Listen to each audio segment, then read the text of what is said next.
Luto po ako ng hipon na may miswa. Tapos lagyan natin ito. Sikwa. Ang haba, no? Kabibili ko lang po ito kanina sa halagang 10 dirham. Naka-prepare na po yung mga sangkap. Tara, magluto na tayo. Ilagay natin yung sibulyon.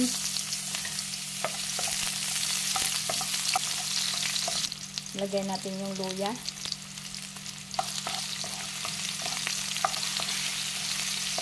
Lagay natin yung bawang.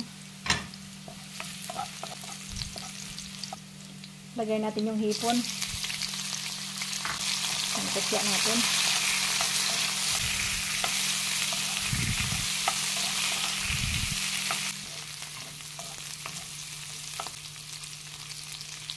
Tanggalin natin yung hipon.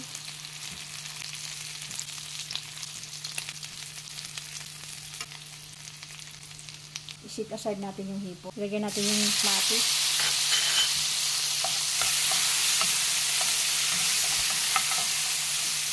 Lagyan natin ng konting patis. Lagyan natin ng konting black pepper. Haluin natin. Lagyan natin ng tubig. Lagyan natin ng chicken cubes. Takpan natin. Isisimmer po natin ng 1 minuto o 2 minuto. Lagyan na po natin yung patola. Sili. Takpan po natin ulit. Isisimmer natin siya ng 1 minuto. Tikman po natin. Sarap. Lagay po natin yung miswa. Lagay na rin natin yung hipon. Bahagyan nating diinan.